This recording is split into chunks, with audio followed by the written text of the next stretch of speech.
Kentucky. Everyone over here with Alison Davis in the kitchen at Wild Thyme. How are you, my friend? I'm great. It's good to see you. Likewise. Again in the It's kitchen. been a little while, my friend. I love cooking with Lisa, but you know, I like having you back in the kitchen. Well, too. we might throw a little side curve to you one day and have a bunch of kids cook with you. Oh, there you How's go. that sound? I'm used to that too. Yes, exactly. What are we making today? So today and this week, I'm just doing some simple dishes. I'm always asked about Swedish meatballs and to kind of do a little spin on those because it's a very classic appetizer, but something that we can like beef up or bump up. So does that mean you use Swedish meat and not American meat? No, that's not what it means. But we are using two combinations of meat. Oh, okay. I'm using ground beef and ground pork, and then we're going to mix a few spices in. I think what makes I guess denotes to me a Swedish meatball is that I put some allspice and nutmeg in there, and that really kind of adds another layer of flavor into the mixture. So I guess we'll start with a meatball, yeah? Sounds like a and plan, then Jan. we're going to do. That's a big meatball. We're mixing up the mixture. Oh, my.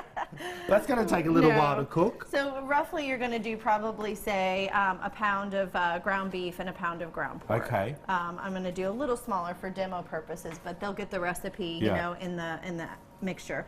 We're going to go in with some diced onions. Yum. And I don't saute mine. I like the kind of crisp, Me too. you know, little crunch of the onion. Well, you know what in we there. call these in Australia? What? A rissole. Really? They're made a little bit bigger. It's similar to what you would call a Now, beef is that patty. from your Italian background? No, or very Australian. Oh, okay. It's rissoles, mashed potato, peas, and gravy. Is one of the typical Sunday night meals that you would have. Traditionally, Swedish meatballs are served with like a milk mushroom kind of gravy. Perfect. So there might be a little bit of like connection there. Yeah, I we don't know. probably told you how to make them. It definitely came from Australia, you know.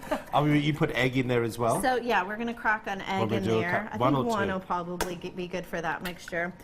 Definitely some ground parsley. That's chopped parsley. That's going to give it some nice color. I like to add a bit of fresh sage in there. Ah. Do you want to maybe mince a little bit of that for me? Here you go. I thought you were going to make me get in there and... No. We don't have to rip it. We're definitely going to add in the nutmeg and the allspice. You know what? I've never seen fresh... Oh, I almost chopped my finger. Well, we don't want that. I know, no, literally. What would that be? Was it Julia Childs' Saturday Night Live, and he has the ketchup and the starts going everywhere. It was. I loved that brilliant. movie, Julie and Julia. Oh, it was a great movie. If you're a foodie, definitely watch that movie if you haven't. So salt and pepper to season. We add the egg in, and that kind of adds a little bit of moisture to it. And Then, binds. yes, binds. And then the breadcrumbs help to soak some of that up, and then that helps to bind it further. So that's really it on the meatballs. I'm just going to kind of get my hands in there. Did you put the spices in there? I did. Oh, I did. good. And then we just start mixing that all together. And then if it's a little bit wet, you can always add a touch more breadcrumbs to help kind of bind that together. Yeah. But that looks so yummy.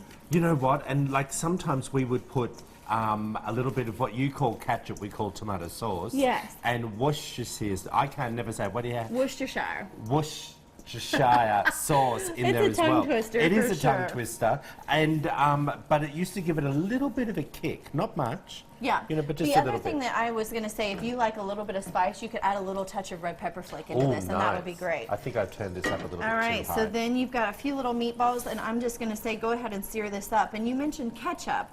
I'm not going to do like a ketchup tomato sauce or a milk gravy. What I'm going to go with, because I'm always asked about like sweet and sour meatballs. Yep. So I'm going to go with a version of that Henry Bain sauce that we've made before. You've made that, yeah. So that's a combination of chili powder, chili sauce, Worcestershire sauce, Major Grey's mango chutney. Gosh, this pan heated up quick. It does. That's what gas does. All right, those are ready Want me to to go. put them I'm in going there? to get behind you and just dry my All hands right, here. good.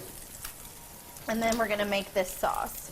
But really, it's just a combination of, we have the A1, some of the steak sauce going in. I go with that mango chutney. Oh, nice. A little bit of chili paste or chili sauce to give it that heat. Good. And then some ketchup. We love that. If you want to find this recipe, head over to WTVQ.com/Midday Kentucky. We're going to finish cooking this up. All these recipes will be online, of course, or check out Alison's website at wildthyme.com. Cooking. Wildtymecooking.com, everyone. Back after this short break.